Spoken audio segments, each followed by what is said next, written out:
ہفتے اور ساتوں کو بڑا تعلق ہے. صحیح. فجر کی وقت نماز ایک سات تو ہے, وہ گزر جاتی ہے, پھر فجر ہوتی ہے پر قضا ہوتی ہے. مغرب ایک گھڑی سات تو ہے, یہ مغرب کا وقت ہے. کیا خیال ہے؟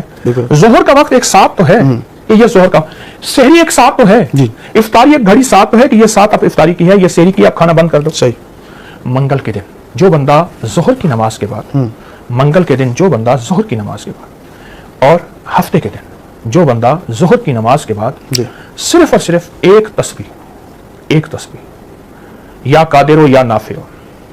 اچھا, یہ وہ وظیفہ ہے, میں اس کو عمومی بھی بتاتا ہوں, لیکن اب آپ نے یہاں کہا ہے کہ بندش توڑنے کے لیے. ہر نماز کے بعد نہیں, صرف ظہر کی نماز کے بعد اول آخر 3 دفعہ درود شریف یا قادر ہو یا نافع ہو. ایک تسبیح پڑھے پر پڑھے ایسے اللہ بندہ ہو, گڑ گڑا کے اللہ ہو اور بندہ ہو. بہت طاقتور چیز ہے. یہاں ہر عمل, جتنے عمل میں بتا رہا ہوں, دعویٰ نہیں کروں گا, ہر عمل کے مستند ثبوت ہیں مستند کتابوں سے. ایک بندہ کہتا ہے کہ میں نے یہ پڑھا نہیں, تو وہ کہتے ہیں یہ کہاں سے آئے ہیں, تو وہ اپنی ناواقفیت کو واقفیت میں لے آئے. اس کی ناواقفیت ہے. ہمارے لیے اعتراض کرنے والا بھی قابل احترام. تو یہ ہمارے بڑی بڑی مستند عملیات مستند کتابوں سے یہ عمل ثابت ہیں, اور ان کی کتابوں میں ثبوت موجود ہیں, اور مخلوق خدا کو نفع مل رہا ہے. جو چاہتا ہے کہ میری نسلیں خوشحال ہو جائیں اور میری زندگی خوشحال ہو جائے, خوشحال بھی کیسی ہو, خوشحال بھی ایسی ہو کہ کسی کی نہ جیب پہ نظر پڑے, نہ کسی کی امداد ہو, نہ کسی کی مدد ہو, نہ کسی کا ہاتھ اوپر کا ہو اور میرا نیچے کا ہو, بالکل ایسا نہ ہو. سورۃ المومنون کی آخری 4 آیت ہے. میرے حضور نے, میرے آقا نے فرمایا, میرے حضور نے فرمایا, قسم ہے اس ذات کی جس کے قبضے میں محمد کی جان ہے صلی اللہ علیہ وسلم, کہ کوئی بندہ اس کو یقین سے پڑھ لے, پہاڑ بھی اپنی جگہ سے ہٹ جائے, پہاڑ بھی اپنی جگہ سے ہٹ جائے, اور پہاڑ بھی اپنی جگہ چھوڑ دے. ہاں, یقین سے, یقین سے. جو شخص اس کو یقین سے پڑھ لے, بس یقین کامل. اللہ رزق کے دروازے کیسے کھولتا ہے, اللہ وسعت کے دروازے کیسے کھولتا ہے, اللہ رحمت کے دروازے کیسے کھولتا ہے. اور یہ آیت وہ واحد آیت ہے جن آیات کے ساتھ, جن وظائف کے ساتھ, جن دعاؤں کے ساتھ اللہ نے نسلوں کو پالنے کے وعدے کیے ہیں. یہ آیت بھی انہی آیات میں سے ہے, انہی دعاؤں میں سے ہے, انہی تسبیحات میں سے ہے, انہی اذکار میں سے ہے. یہ آیت, یہ وہ عمل ہے, یہ وہ عمل ہے جو یہ عمل کرے گا, رب سب کچھ کے باوجود بھی جو رحمتیں ہیں اس کی طرف متوجہ ہو جائیں گی. آفات, بلیات, عذاب, مسائل, مشکلات, ناکامیاں, پریشانیاں کچھ ایسے ہٹیں گی, اور حتیٰ کہ بلائیں, آفتیں اگر اس کا مستحق بھی ہوگا. یہ وہ آیتیں ہیں کہ اللہ پاک جل شان ہو اس کے اپنی رحمت بھیج کے, ان آیتوں کا فیض اور فضل اور کرم اور برکات بھیج کے اللہ اس سے وہ عذاب بلا ٹال کے اس کی طرف اور اس کی نسلوں کی طرف رحمتوں کو متوجہ فرما دیتے ہیں, برکتوں کو متوجہ فرما دیتے ہیں. اس کی نسلوں میں راحتیں, رحمتیں, عافیتیں آتی رہتی ہیں جو بندہ بھی یہ آیت مبارک پڑھتا ہے, جو بندہ بھی اس آیت کا ورد کرتا ہے. یہ ان اللہ والوں کے عمل ہیں جن کے اندر برکتیں ہیں اور جن کے اندر خیر ہیں. اور پھر فرمایا, علی کرم اللہ وجہ کا فرمان ہے, جس بچے کا عقیقہ نہ کیا جائے وہ موت یا پھر طرح طرح کی بلاؤں اور بیماریوں اور مصیبتوں میں مبتلا رہتا ہے. کتنے بندے ایسے ہیں جن کے عقیقے نہیں تھے, میری درخواست کرنے پہ انہوں نے 40 سال, کسی نے 60 سال اور کسی نے اس سے بھی زیادہ عقیقے کیے. بچے کا عقیقہ, یہ حضرات فرماتے ہیں اگر نہیں کرو گے تو طرح طرح کی بیماریاں اور مشکلات اور مسائل اور پریشانیاں جو ہیں اس کو ہمیشہ لگی رہیں گی جو عقیقہ نہیں کرے گا. یہ زندگی کے سبق ہیں جو یہ حضرات ہمیں دے رہے ہیں. اگلا موتی سنیں, فرماتے ہیں 4 چیزیں شیطانی وسوسوں سے ہوئیں, 4 چیزوں کا تعلق شیطانی وسوسوں سے ہے. ایک مٹی کھانا, کون کہتے ہیں؟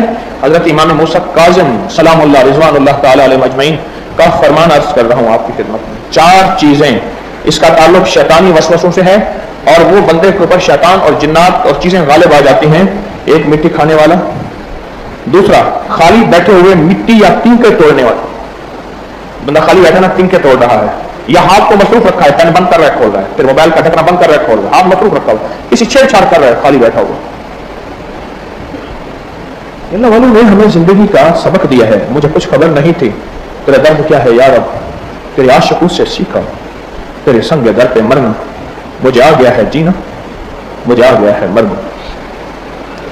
کہ 4 چیزوں سے شیطانی وساوس پیدا ہوتے ہیں اور پھر شیطان اس کے اندر گھر کر جاتا ہے, اور جناتی شیطانی طوفان, بندشیں, پریشانیاں, ناکامیاں, یہ کس نے بیان کیا؟ حضرت امام موسیٰ کاظم نے. میں سب سے پہلے مٹی کھانا, دوسرا خالی بیٹھے ہوئے مٹی یا تنکے توڑتے جانا, تیسرا ناخن کو دانتوں سے کاٹنا, ہر وقت منہ میں ناخن اور دانت کاٹنا, اور چوتھا داڑھی چبانا, اپنی داڑھی کو دانتوں کے نیچے چبانا یا اپنی داڑھی کے بال کو دانتوں کے اندر لے جانا. فرمایا یہ وہ چیز ہے کہ جس کی وجہ سے شیطانی وساوس اس کے اندر گھر کر جاتے ہیں اور یہ شیطان کا ساتھی بن جاتا ہے. درود پاک پڑھیں. فرمایا جو داڑھی کو کنگا کرتا ہے اس کو روزی فراغ ہوتی ہے, بخار جاتا رہتا ہے, جسم میں طاقت ہے. اور امام جعفر صادق کا فرمان ہے سر میں کنگا کرنے سے 20 قسم کی بیماریاں دور ہوتی ہیں. اور ایک اور فرمان ہے کہ روزی بڑھتی ہے, بال خوبصورت ہوتے ہیں, حاجت روائی ہوتی ہے, کمر مضبوط ہوتی ہے, بلغم ختم ہوتا ہے. ایک اور روایت ہے داڑھی اگر ہے تو اس میں کنگا کرنے سے اولاد کی زیادتی ہوتی ہے, اللہ اولاد دیتا ہے. اور ایک اور روایت ہے کہ فرمائے جو شخص, امام جعفر صادق کا فرمان عرض کر رہا ہوں, جو شخص گن کر 70 مرتبہ اپنی داڑھی میں کنگا کرے 40 دن تک, شیطان اس کے پاس پھر نہیں آتا. 40 دن تک روزانہ 70 مرتبہ. اب 70 سے مراد یا 70 لے لیں یا پھر 70 سے مراد بے شمار لے لیں. عرب میں 70 سے مراد بے شمار ہے. یہ اللہ والوں کے موتی ہیں, میں جو آپ کی خدمت میں عرض کر رہا ہوں, یہ اللہ والوں کے موتی ہیں. اب سنیں, اگر جبریل کے ہاتھ سدرۃ المنتہا کا ایک پتا بھیجا, اس سے سر دھویا, ملال ختم ہو گیا. امیر المومنین سے منقول ہے کہ جب اللہ نے, حضرت علی کرم اللہ وجہ سے منقول ہے, جب رسول اللہ صلی اللہ علیہ وسلم کو غم کا اظہار ہوا تو اللہ نے بیری کا پتا بھیجا, انہوں نے بیری کے پتے سے سر دھویا, ان کی طبیعت ٹھیک ہو گئی. فرمایا ایک اور فرمان ہے اپنے سر کو بیری کے پتے سے دھو, کیونکہ کوئی مقرب فرشتہ, کوئی اولو العزم پیغمبر ایسا نہیں جس نے خوبی اور صفائی کے ساتھ بیری کے پتوں کا تذکرہ نہ کیا ہو اور ان سے نہ سر دھویا ہو. اللہ پاک اس سے 70 دن کے لیے وسوسہ شیطانی دور کرتے ہیں, اور جس سے 70 دن کے لیے وسوسہ شیطانی دور ہوا وہ اللہ کی نافرمانی میں مبتلا نہیں ہوگا, بہشت میں جائے گا. بیری کے پتے سے ایک اور روایت ہے امام موسیٰ کاظم کی, بیری کے پتے سے سر دھونے سے روزی بڑھ جاتی ہے. صاحب نظر کہتے ہیں جن کو اللہ نے نظر دی ہے, پر میں بیری چونکہ جنت کا درخت ہے, فرق یہ ہے کہ صرف جنت میں کانٹے نہیں ہوں گے, یہاں کانٹے ہیں, جنت میں کانٹے نہیں ہوں گے, یہاں کانٹے ہیں. بیری کے پتے درخت سے جو بندہ سر دھوتا ہے, جسم دھوتا ہے, اور میں نے آپ کو بیری کے پتوں کے عمل بتایا ہوا ہے کہ جو شخص بیری کے 40 پتے لے لے, یہ آل رسول کا علاج اور آل رسول کی نسبتوں سے یہ عمل بتا رہا ہوں.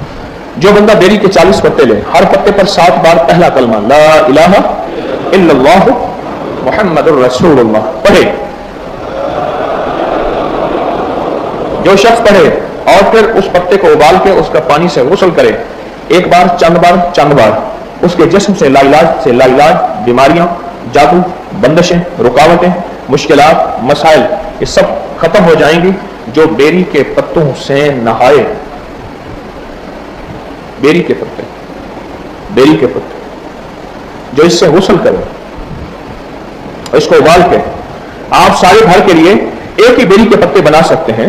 سارے گھر کے لیے ایک ہی پتے, 40 پتے لیں, ہر پتے پر 7 بار کلمہ پڑھیں, اور ہر پتے پر 7 بار کلمہ پڑھ کے اس کو ابال لیں, اس سے غسل کریں. ایک پتیلے میں بنا لیں, ایک بندہ اس میں سے ایک لوٹا, ایک مگ لے لے اور بالٹی میں ڈال کے غسل کر لے, اور پانی اس میں ڈال کے. اس کے فضائل آپ نے سنے, کتنے کمال فضائل ہیں. فرمایا کہ جو بیری کے پتوں سے دھو, کیونکہ کوئی مقرر فرشتے بھی اور اولی العزم پیغمبر ایسا نہیں جس نے بیری کے پتوں کا تذکرہ نہ کیا ہو. اور فرمایا جو بیری کے پتوں سے سر دھوئے گا, یعنی سر پہ ڈالے گا, سر دھونے سے مراد پانی سر پہ ہی ڈالا جاتا ہے نا نہانے کے لیے, سر دھونے سے مراد. میں 70 دن کے لیے وسوسہ شیطان دور ہوگا. اور وسوسہ شیطان سے مراد پتہ کیا ہے؟ شیطان جہاں بھی آئے گا نا, وہاں یوسوس فی صدور الناس من الجنۃ والناس, یوسوس فی صدور الناس, وہاں خناس کا ذکر آئے گا. روایات میں جہاں بھی شیطان کا ذکر آئے گا وہاں شیطان سے مراد خناس ہیں, اور خناس سے مراد وہ جنات اور شیاطین ہیں جن کے ذریعے جادو اثر کرتا ہے. دیکھو لفظ جادو پہ غور کرو, میں لفظ جادو بول رہا ہوں. جی میں نے جا کو علیحدہ کرو, دو کو علیحدہ کرو, اب بنے گا جا دو, جادو آئی سمجھ؟ لفظ